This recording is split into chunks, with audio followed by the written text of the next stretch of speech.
So part B.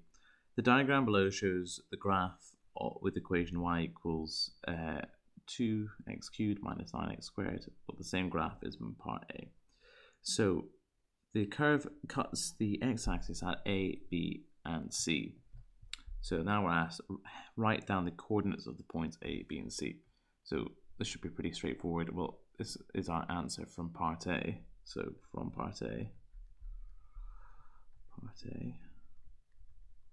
So when we worked out the roots, we had x equal to -1 and x equal to 2 and x equal to 7/2. Okay, so then looking at these, we just have to match these up with the points. Well, I think it's pretty self-explanatory, but point A is the only one behind the y-axis, so that's going to have to be the -1, and they all have the same y coordinate of 0 because they all cross the line. So it's going to be -1, 0. B is going to be, well, what's bigger, 2 or 7/2? 7/2 is 3.5. So B is going to be this one here, 2, 0. And then C is the remaining one, so that's going to be 7/2, 0.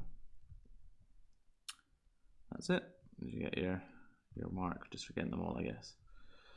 So part B, II, we're told hence calculate the shaded area of the diagram. Okay, so we need to calculate the shaded area, so we should be thinking integration. Okay, and what are the limits going to be?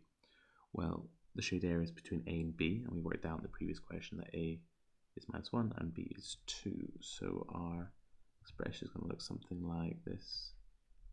Area is equal to the integral between 2 and -1, 2x cubed minus 9x squared plus 3x plus 14 dx.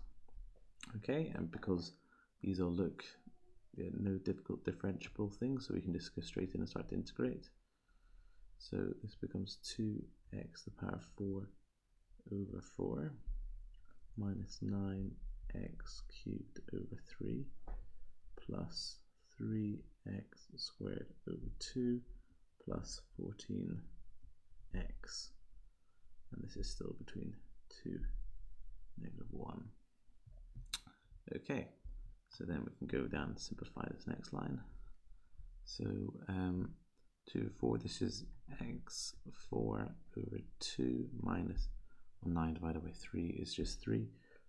So 3x cubed. This can't be simplified, so that's still 3/2x squared. And this is just 14x again, still in the square brackets. So 2 and -1.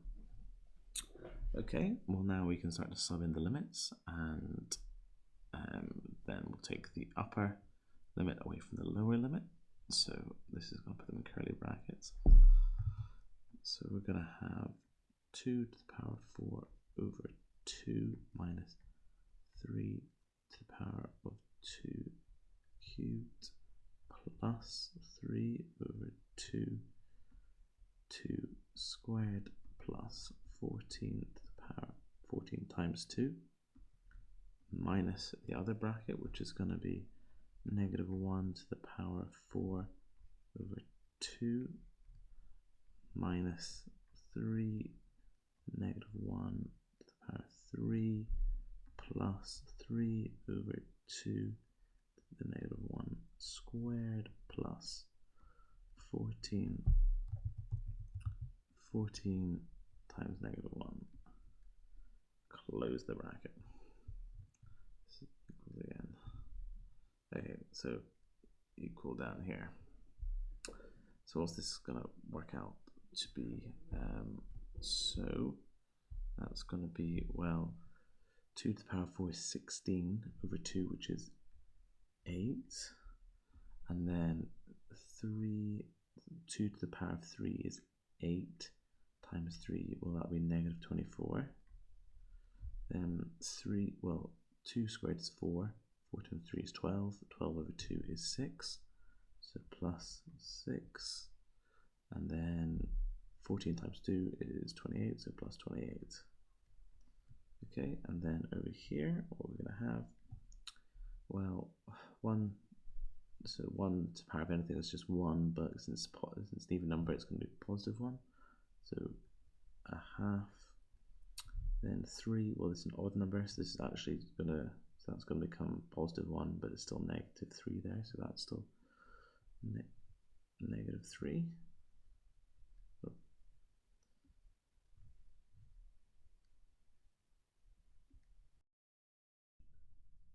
So yeah, so negative 1 to the power to an odd number is still going to be negative, so this negative times negative actually becomes a positive, and then you have even numbers, this is going to be positive, so this becomes plus 3 over 2, and then 14 times minus 1 is just going to be negative 14. Okay, so now we need to work out what these brackets are. So we have negative 24, let's see if we can simplify these together. So if you put the negative 24 and the negative 28, you have plus 4, and then plus 4 goes to 6, which is 10, plus 8, which is 18, so this is 18.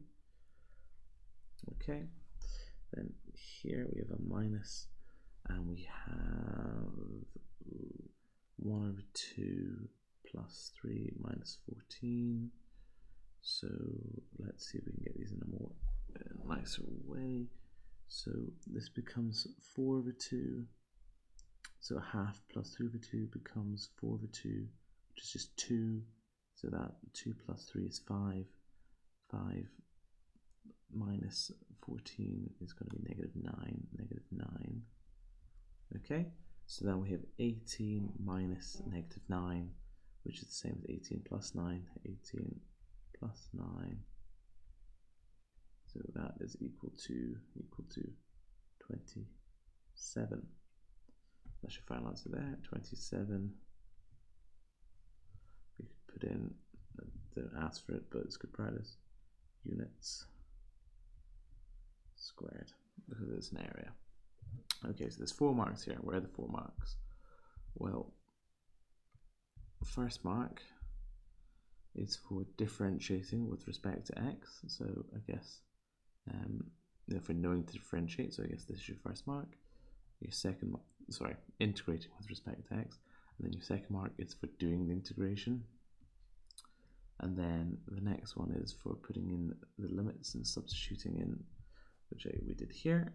And then our last mark is for evaluating the integral there. So that's 4 out of 4.